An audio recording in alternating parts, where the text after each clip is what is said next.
앞으로 이제 OLED 기술이 어떻게 발전돼 갈지 전망을 고려해서 제조 네네. 공정이 앞으로 좀 어떻게 진화될 것이다 라고 좀 예상을 좀 해주시죠.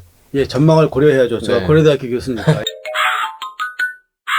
이게 참 넓고 먼 주제인데, 우리가 그 OLED의 그 발전을 생각할 때 중국을 의식 안 할 수가 없어요. 네. 중국이 우리 기술하고 같은 상태로 오면은 우리는 지는 겁니다.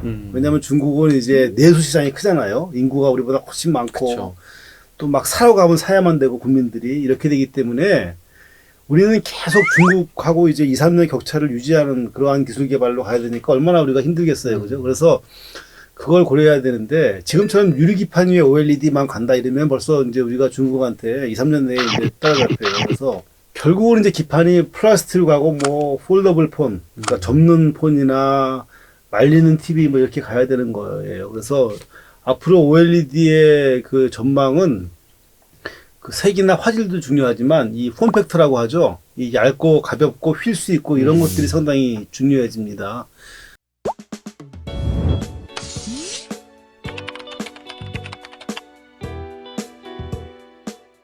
그러다 보니까 이제 그 OLED 안에 들어가는 전자 소자들, 뭐 백플레인이라든가 이런 것들도 휨이나 접히는 거에 또 견딜 수 있어야 되는 거예요. 네. 그리고 또 우리가 만들더라도 뭐 공장 자동화 개념을 쓰든지 뭐든 간에 중국보다 좀 더 싸게 만들 수 있는 기술도 개발돼야 되고 이렇게 됩니다. 결국은 OLED는 앞으로 이 색이나 화질도 중요하지만 결국은 이제 그 유연성이라든가 접고 말리고 휘고 뭐 이런 것, 그 다음에 이제 얇은 것, 네. 그다음에 뭐 양면으로 빛이 나오는 것, 이런 것들이 중요하게 되죠. 네. 그래서 이제 공정도 그래요. 우리가 좀 플라스틱 기판을 내 OLED를 좀 저렴하고 좀 잘 만들려면은 생산성이 좋게 지금처럼 유리기판에다가 이렇게 그 플라스틱 물질을 코팅해서 뭐 떼내고 이런 공정보다는 그냥 플라스틱 필름이 두루마리처럼 와서 이게 풀리면서 쭉 만들어지고 다시 이렇게 말리면서 다시 이렇게 두루마리가 돼서 이렇게 만들어지면 훨씬 더 우리가 생산이 쉽거든요. 그래서 그건 이제 롤툴 공정이라고 하죠. 그 다음에 백프레임도 지금처럼 이제 이렇게 폴리실리콘 TFT를 쓴다면 또 휘고 접고의 문제가 있으니까 유기물로만 만들어진 트랜지스터 뭐 이런 것도 또 필요하고요. 다음에 또 빛이 나오려면 투명한 전극이 필요하잖아요. 네. 전도도가 좋으면서. 근데 그러한 전도도가 좋고 투명하지만 또 이렇게 접을 수 있고 막 휠 수 있어야 되잖아요. 그러면 결국은 금속이나 세라믹이 아닌 유기물로 이루어진 투명한 전극, 전도도가 좀 이런 것들이 이제 숙제가 되겠죠. 앞으로 계속. 성능이나 화질도 중요하지만 폼팩터. 네. 얇고 말리고 접느냐 이런 쪽으로 가는 게 중요하다고 생각이 되고, 그를 위한 또 공정들, 또 뭐 두루마리 공정이라든가 네. 아니면 투명하고 잘 휘는 그런 전극, 뭐 봉지 공정 이런 것들이 중요하게 되고, 또 고분자 OLED, 저분자보다는 고분자를 이용하면 더 우리가 싸고 빨리 만들 수 있으니까 네. 그 공정 개발 이런 것들이 이제 이슈가 될 것으로 생각이 됩니다. 네.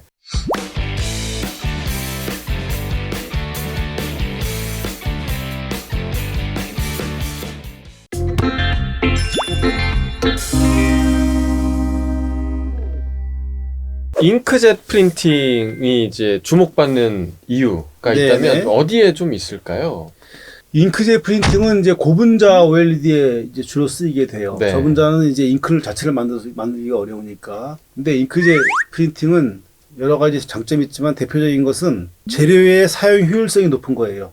자, 예를 들면은 증발이 되면 작은 홀을 통해서 이렇게 증착된 소재들은 쓸 수 있지만 그 외에 코팅된 것들은 다 버려져야 되는 거예요. 그러니까 재료의 효율성이 상당히 낮아요. 그 비싼 OLED 소재들이 대부분이 낭비가 되고 있죠. 네.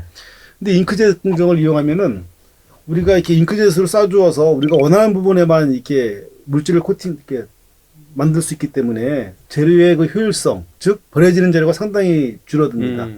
이것은 가격이라든가 생산성 문제에서도 중요하지만 그렇죠. 환경 오염에서도 상당히 중요하게 되죠. 환경 보호 면에서도. 그다음에 다른 그 용액 공정들은 이제 이렇게 용액을 코팅하는 거하고 코팅이 되는 기판하고 이게 닿게 돼요. 네. 근데 잉크젯은 닿지 않아요. 이렇게 일정한 거리를 떨어져서 이렇게 쏴주니까 컨택이 되지 않으니까 오염이 되거나 손상을 받을 그 위험도 상당히 줄어드는 거죠. 그래서 그런 비접촉 공정 방식이고, 그래서 그 외에도 다양한 장점들이 있지만 일단 대표적인 것은 재료의 효율성이 높고, 네. 다음에 컨택이 되지 않기 때문에 그 공정 장치하고 다음에 기판의 손상을 줄일 수 있다. 네. 이 두 가지를 대표적으로 얘기할 수가 있겠습니다. 네. 뭐.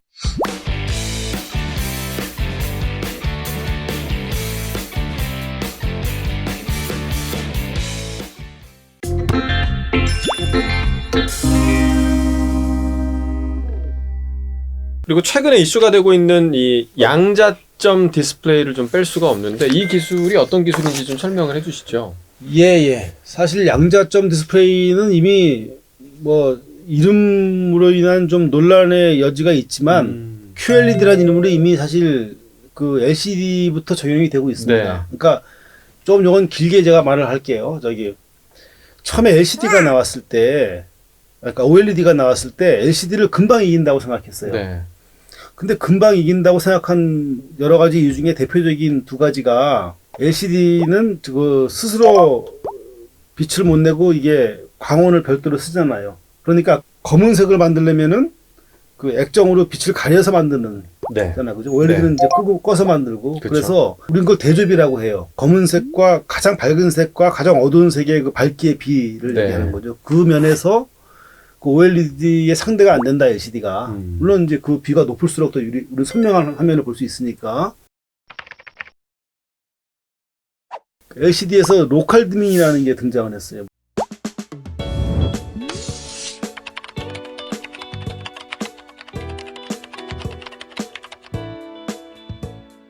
무슨 얘기냐면 LED를 광원으로 쓰니까, 그전에는 이제 기다란 형광등을 썼는데 그때는 검은색을 구현하더라도 전부 다 켜줘야 되는 거예요. 네. 근데 LED는 이게 점광원이잖아요.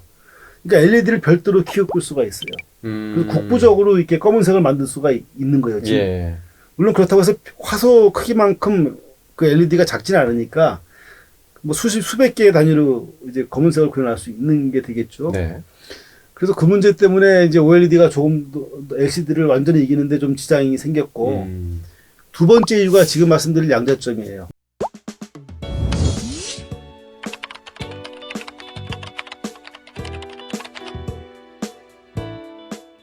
그 LCD는 흰색을 칼라 필터를 통해서 이제 색을 만들어내잖아요. 그러니까 이 색깔의 질면에서 스스로 빛을 내는 OLED에 비해서 당연히 열세라고 생각을 했죠.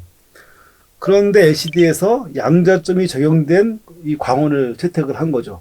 즉, 블루 LED가 블루빛을 내면은 그걸 양자점이 받아갖고서 상당히 품질이 좋은 초록색과 빨간색을 만들 수가 있습니다.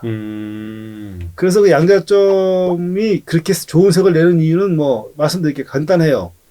우리가 왜 전자가 올라갔다가 떨어지면서 그 에너지만큼 빛이 나오잖아요. 양자점에서는 그게 정확히 정의가 돼요. 네. 그 에너지 그 갭이. 네. 그래서 상당히 순도가 좋은 삼원색이 나옵니다.